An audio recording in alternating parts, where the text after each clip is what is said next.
Kita diberkati pada siang hari yang baik ini, izinkan kami terlebih dahulu membacakan pembacaan suara gembala sidang kita Ibu Pendeta Darmiati Pariaji untuk minggu ini dengan tema yang perlu diingati dalam menantikan kedatangan Tuhan Yesus. Romawi yang pertama, doa pembuka. Tuhan Yesus, Engkau berkata agar kami selalu berjaga-jaga untuk menyambut kedatangan-Mu yang kedua kali. Berkati jemaat Tiberias agar kami semua selalu berjaga-jaga dan siap sedia dan tekun menerima perjamuan kudus dan minyak urapan serta hidup di dalam pertobatan. Kami semua siap menyambut kedatangan-Mu yang kedua kali, dan kami semua diprogramkan pesta di dalam kerajaan sorga. Dalam nama Tuhan Yesus, haleluya, amin. Romawi kedua yang perlu diingat dalam menantikan kedatangan Tuhan Yesus. Yang pertama, waktu Tuhan bukanlah waktu kita.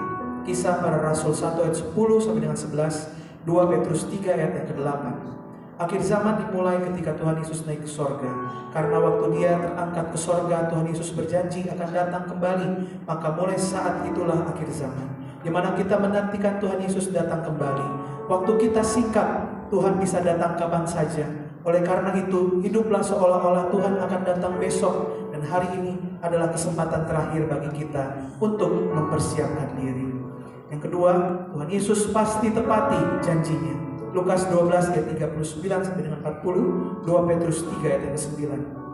Kalau manusia berjanji, bisa saja tidak ditepati. Tapi kalau Tuhan yang berjanji, pasti akan tergenapi.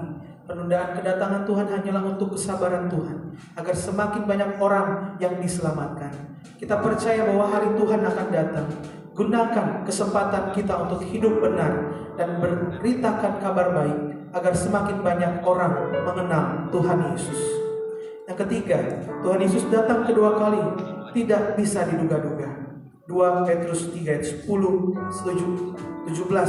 sampai 18. Hari Tuhan datang seperti pencuri atau datang dengan tiba-tiba.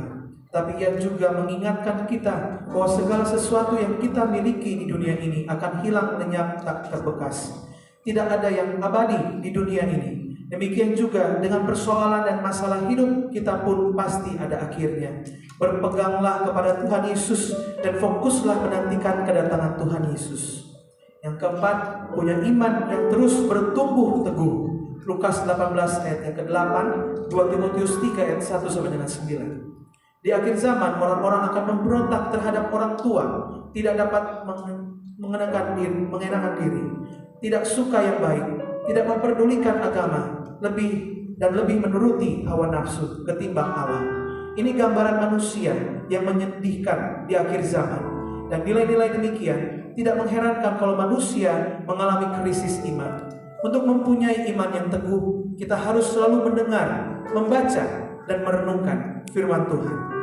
Sebagai doa penutup, Tuhan Yesus, kami berdoa agar kami hidup sepenuh-penuhnya di dalam Engkau, hidup di dalam kekudusan, menjadi pelaku daripada firman-Mu, hidup menyenangkan hati Engkau, tidak mendukakan hati Engkau, tidak mendukakan hati sesama. Kau menghendaki agar nama kami tercatat dalam kitab kehidupan di sorga. Kalau sampai nama kami tidak tercatat sesuai dalam Wahyu 20 ayat 14 sampai dengan 15, kami akan mengalami kematian yang kedua, yaitu lautan api. Kami mau bersungguh-sungguh hidup di dalam Engkau sepenuh-penuhnya. Dan biarlah Allah Roh Kudus selalu mengurapi kami, memenuhi roh, jiwa, dan tubuh kami. Dalam hidup ini, kami mau selalu bertobat dan bertobat, belajar dan belajar setiap hari, belajar firman-Mu, mendalami firman-Mu, dan melakukannya.